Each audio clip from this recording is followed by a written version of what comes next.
So up next is a solar meteorologist. I don't know if she calls herself a meteorologist, but I just thought that would be a great way to refer to her, who tracks the events of space weather and the symptoms that they cause.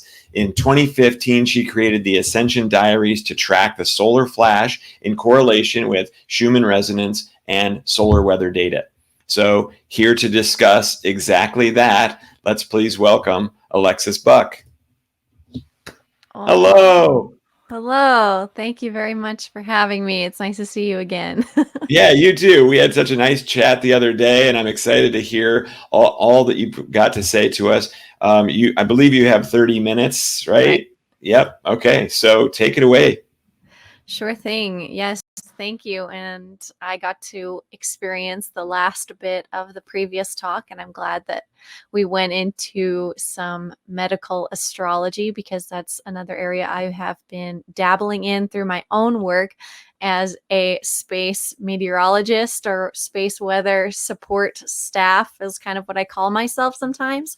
And it's going to be an interesting talk. It's a little bit of a maybe direction some of you haven't veered into, or maybe you've seen perhaps the visual I have behind me, which is a major part of the work that I personally have been studying over the last few years. So we can get into this in a minute. I'm just going to introduce myself a little bit, feel into the audience, and move through a couple things that might be helpful to you if this is something that you would like to implement into your daily connection with yourself as a planetary body, yourself as a solar body, yourself as a solar system being, and so on. This particular study has moved my consciousness from being, I would say, uh, in the realms or in the edges of being patriotic or being nationally aware, like for what country I'm in.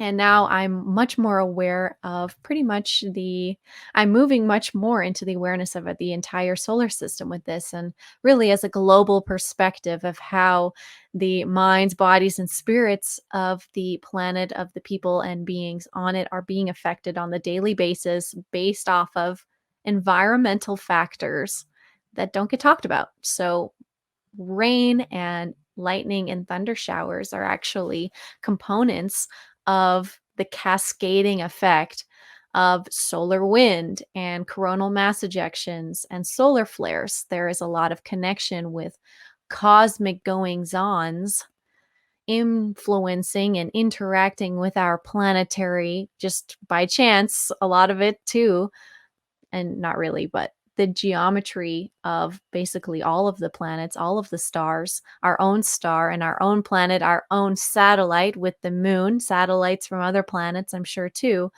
Every moving part is important. And to have a visual and a perspective of that, or at least to check in with it once in a while by following people like myself, and then there's people who report specifically on solar weather events on a daily basis as well. I'd recommend, if this is something that I'm pulling you in, you're like, oh, I haven't done this yet. There is solar weather reporters on the internet all over the place, whatever venue you like. If you just want to go to a web browser, I would recommend you check out Solar Ham.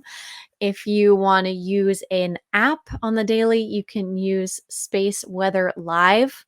And that app will give you notifications when solar flares are currently happening and, radio blackouts and things like that, which have been happening more lately. At least the reports have been coming in about that. And solar weather reporting is much more mainstream, I would say, in the community of the online world and in the science world. It doesn't get that spiritual either, as something I've noticed is the solar weather reporting doesn't always get that spiritual, but it is helpful because it's all depending on the person. They're separating church and state in those videos. So when a solar experience also aligns with a spiritual experience you have, those are the conversations that I like to have. And I like to, I would say, hold space to foster in the community. So when there is a scientific experience, like For example, a coronal mass ejection, which we've been having quite a few of, and I report these on a weekly basis. So if you'd like to follow my YouTube channel, that might be the easiest.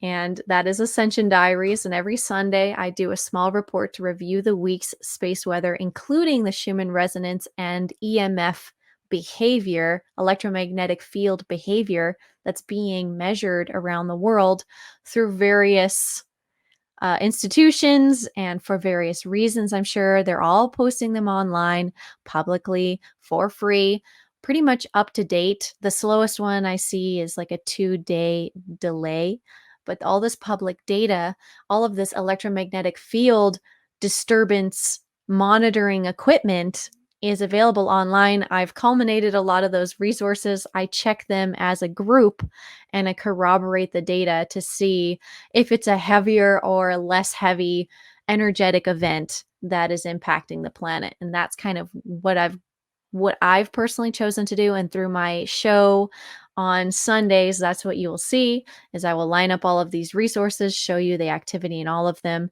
and what days basically that this energy disturbance occurred.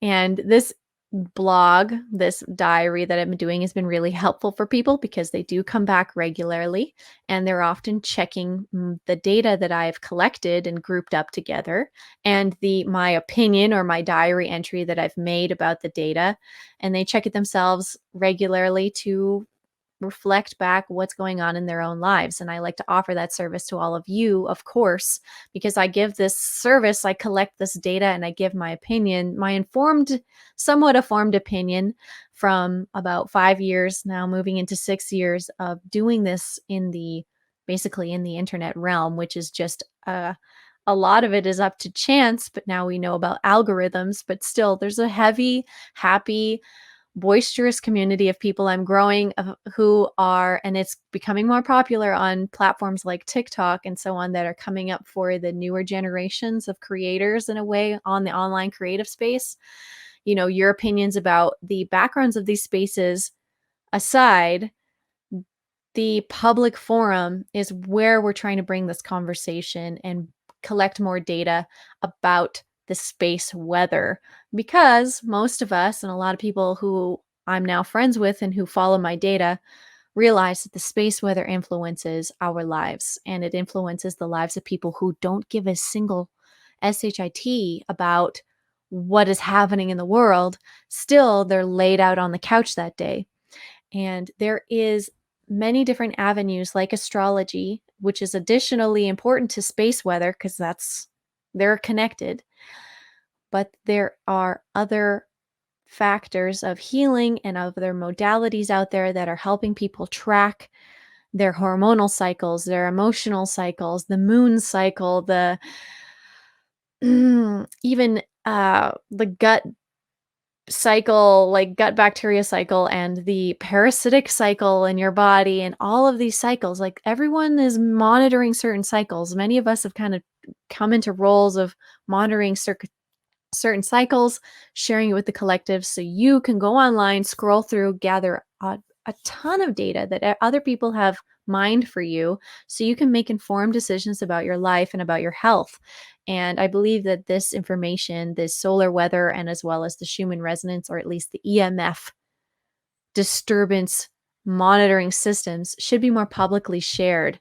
And I know that, again, storm clouds and lightning discharges are connected with these readings, but there is so much more girth, I could say, to the information that we could receive and enjoy receiving on a daily basis from pretty much every news broadcast. I believe that they could put this information additionally in there and it would be informative. But then I believe that they aren't doing that because of the spiritual capacity or the consciousness capacity or the mind awakening, not matrix closing sort of impact that it has to monitor the electromagnetic space around your entire planet as a hobby or as a daily update. I think that's just a little bit too conscious potentially yet for agendas of trying to separate and control thought groups on the planet. But really, this is why I love what I do, because this is the ultimate leveler of consciousness on our planet in a way, because as a surface dweller, you're pretty much in the same boat as every other surface dweller when it comes to a solar flare heading in the direction of Earth, for example, or even not, but just glancing past Earth, which is what they normally do, which is another intriguing part of the study, which is this intelligence that begins to show up. There's an intelligence of, I would say, of nature that shows up, and an intelligence of intelligent people who have been working with this study, working with this science since the early world wars, which is when they were discovered publicly, at least according to the history that is available on the internet. Basically, that's all I have to go off of. And unfortunately, with this science, that's what a lot of us have to go off of. It's what's just publicly available online. And the major websites that host that information are Wikipedia and NASA. So I put that stuff in my presentations. And when I go to conferences and stuff, I present on what NASA and Wikipedia is telling people about the Schumann resonance, about solar flares, about plasma, about lightning, even. And talking about these things like this is what we are allowed to educate ourselves to know, unless you can somehow find a book about this that was written before Wikipedia started. Basically, for a lot of people, the information has been regulated about most science to those avenues. And so I'm also highlighting that, I would say, lack of resources. And I know you can go on to Google Scholar and look up more papers and look up more educational or primary resource or secondary resource papers about these topics. And this topic is now expanding. What I learned was to get something talked about is to talk about it. And so that's what I did with the blog, was that I started teaching people how to read these charts, because I had a small background and I have a background in psychology. So I would say my motivation was to educate people for their own mental health reasons and their spiritual growth reasons as well. Because when your mental health isn't crap, you can spiritually mature as well. And so that was all a personal journey. This is a diary for a reason. I mean, you can clearly see that I'm a young adult. I left university with this innocence and ignorance that people tend to, and had a rude awakening to many, many things about what I did not like about the system and about what I was missing from my education, which was basically what's behind me, which is information publicly online that is being monitored by these huge corporations, by these huge institutions. It's being filtered through the Department of Defense and pretty much of every country before it meets public civilian eyes. What is going on in space? What is the sun doing? What is the planet doing? And all I really have personally is this public data to go off of with my own, I would say I call it like an after grad or my master's degree. Now sort of my PhD. I'm getting into my PhD of this with the study. And I do feel more like a doctor now when it comes to this, because I can recognize symptoms. I can recognize so many occurrences now, which corroborate with becoming aware and tracking solar flares and the Schumann resonance reactions to that, because the solar weather is first a lot of the time. The sun will release a solar flare, a CME, just additional solar wind even. Usually there's always solar wind coming out around 400 kilometers per second, but then sometimes the magnetic field on certain spots facing Earth get weaker. And so that wind can escape even faster and more powerfully. So those are coronal holes, and we watch those too. And so when that wind's coming, the geomagnetic protective, invisible protective layer around Earth gets compressed, and that energy will either move around the Earth and kind of swoop past it, and it'll still compress it when it's moving around like a wave, but it doesn't stick around. But some energy, of course, gets captured into the system of our planet, and it needs to then dissipate in with lightning and so on, which is what the Schumann resonances are related to, according to NASA and, and Wikipedia anyways. The Schumann resonance, for example, and this is a major part of my study, is the background extremely low frequency vibration of our planetary above ground experience. So if you're above ground and you're born above ground, especially, and you aren't like, and the deeper down into the ground you go, or out of this cavity you go, like the astronauts, the weirder it feels and the out of resonance that it seems like happens to people. But we're born on the surface. There is a cavity between the surface and the ionosphere, which is a layer of ions in the very, very upper atmosphere of our planet. And then the um, magnetic field is sort of right outside of that area. So it's basically one of the first layers of defense, other than the magnetic field, before energy gets to the surface of our planet, which is, why it's an electrical layer as well. And it dissipates, it diffuses energy and everything, but it'll diffuse energy into the system, and that system becomes electrified between the ionosphere and the Earth's surface. And other planets can also have this if they have these two regulating needs, according to Wikipedia again. And this waveform that is created in that cavity is our planetary vibration, which, according to the size of our planet and the size of this cavity, apparently mathematically it's 7.83 hertz on average. So it somehow changes because that cavity does move because of the pressure from solar wind and stuff hitting our planet. That cavity gets squished a little bit, is what I assume. And that's kind of my understanding so far. And I have a loose understanding. I've never had a scientist who's studied the Schumann resonance since the 20s or whatever, or in that institution, being listening to my theories about everything that I teach and go, yes, yes, yes, you've got it. Yep, I have proof for this, proof for that. I am going on as much of an education as I can from literal public resources. I'm relaying them to public places and getting feedback. And I get some feedback sometimes. Sometimes I feel like people don't give me feedback because they don't want to be rude. But I'm just genuinely putting out there what I find. And that's the fun of science, the theology or whatever, the philosophy of science, is that we get to have these discussions and try and bring evidence and discussion about this and try and make connections and a broader understanding as well. But so let me know. But basically, that's the understanding of the cavity, of the frequency of the Earth, that the frequency can change slightly, but it would be more difficult for that to just change.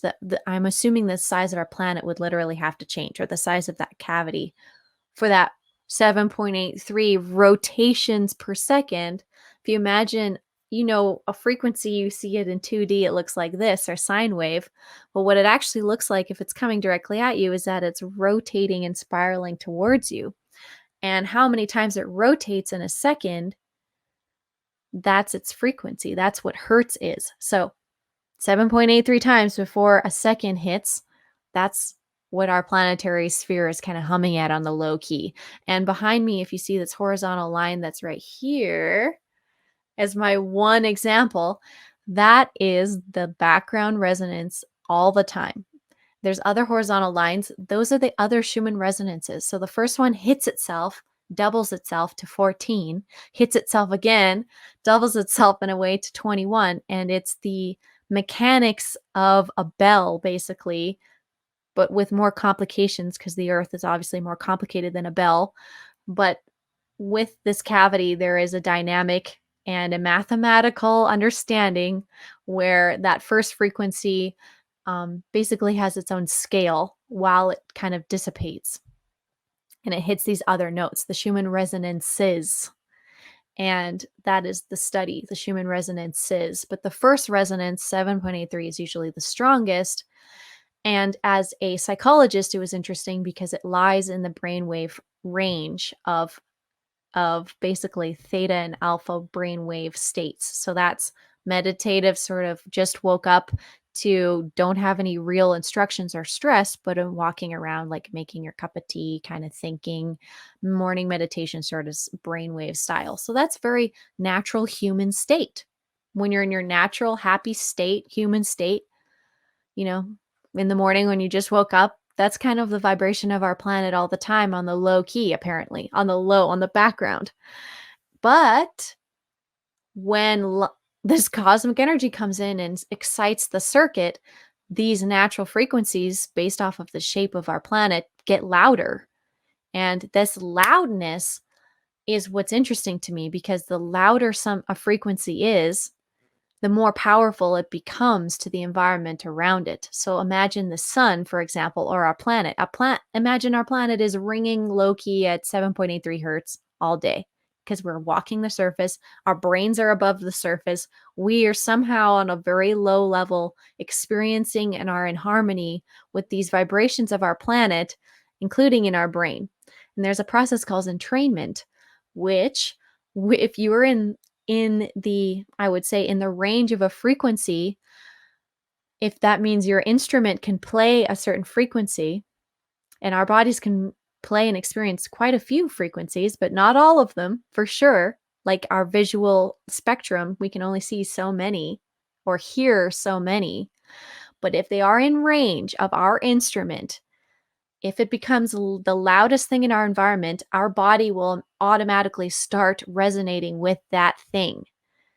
So our planet's huge. It resonates at 7.83. So on average, we're just bumbling around in training to the frequency of our planet because it's so big. It's so much bigger than us. And then we're also in training to the sunlight that's coming in, and it's creating our environmental frequency that we live in, and we can't see it, but the science of this helps us understand the fluidity of this process too, and how it's fluid, it's constantly changing. You see it witnessing in the weather, clouds moving around, the lightning, the rain, but there's so much more to it. And so when you have mechanisms like our phones and our routers and our giant apartment buildings and stuff like that, they're resonating at their own frequencies based off of electricity, Wi-Fi routers, whatever, that can drown out the planet to people, and it makes them sick.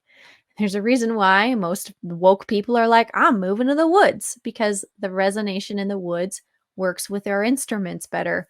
And the stuff that we've made around us, we have made, flesh and blood humans, I don't know if everything was considered for the health and wellness and the vibrational match of flesh and blood humans.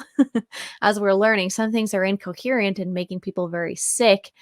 And those things are being weeded out and reinvented. And that's how evolution works. There is some insidious things about the information I've learned, like technology like HARP, for example, which is an old news kind of thing, old technology. There's stuff like it, machinery that makes vibration really loud and powerfully. That stuff can mess with nature. And you can beam it, bounce it off the ionosphere, because that's how they transmit radio technology, is they hit it off the ionosphere.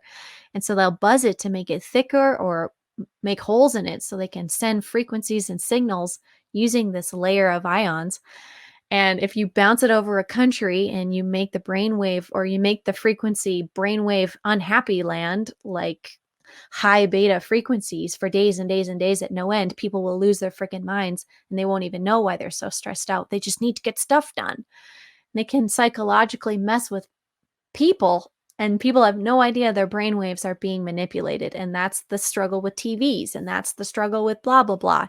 All the conspiracy theorists in your life are like, hey, be careful of the technology and be careful of mind control.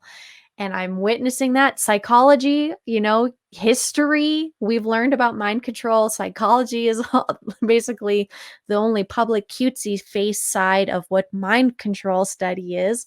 And so I've learned that there is evidence being publicly published daily about potential mind control programming that's happening on the subtle frequency layer bandwidth. But I'm also then seeing the spiritual side, the protective side of protecting the innocent, protecting humans and our free will to just be born on this planet and waddle around this planet as much as this planet will allow.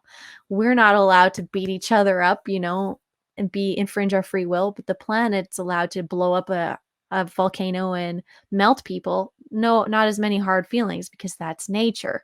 But when somebody's pointing a ray gun at you and you're losing your mind, then we have a problem. So that's kind of my protective nature came in too, is like, okay, people aren't happy and sick. Something's going on that's insidious we can't see and they aren't teaching me about. I learned what some of those things are. I pursued a study of that. I have a public blog. It's been years. It's going really well. And I've helped empower a lot of people to better their life experience, to know that when they're having a day, excuse my language, but don't run to negative thought patterns. Don't run to negative coping mechanisms because you just can't figure it out. Your doctor doesn't know what's wrong with you. But hey, every time you have one of these episodes, I'm posting about one of these.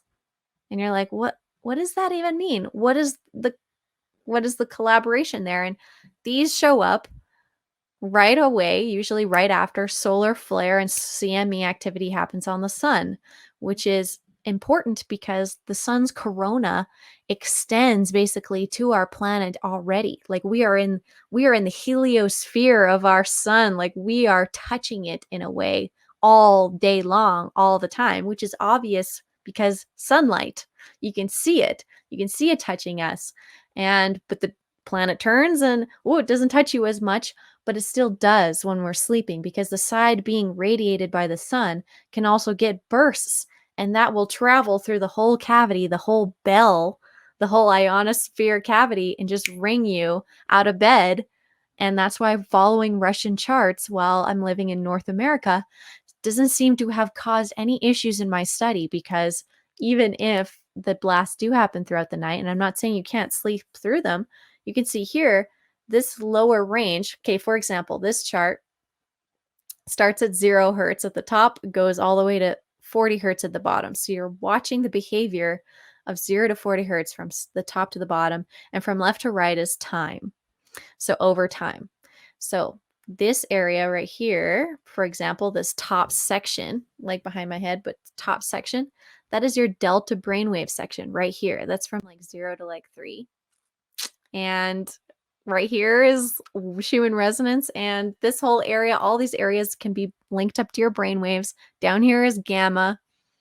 So we can see what kind of brainwave activity you may have during certain hours. And that's been another fun part of the study as well, and what has driven and made it so interesting over the years. So it's been a pleasure. Thank you for having me. I've been happy to present, hopefully throw info tidbits that I can in your direction. And yeah, if you're interested, just follow my Instagram or YouTube or my personal website, ascensiondiaries.com, and you'll be up to date with all the fun stuff. I also have a Telegram group now, so I'm very busy. Lots of people to talk to. We have lots of fun. So thank you, Geraldine. There's a lot of comments from people that are talking about how they resonate with this information and how they've been feeling the rise and fall emotionally over the past couple of weeks. So Yeah, really interesting. And I also follow your blog, and very, very interesting matching with healing and how these energies kind of affect the collective. So right. Thank you again so much for being here. And if we want to connect with you, we have your blog and we'll post it right down below. Thank you. Have a wonderful day. Thank you so much. Thank you.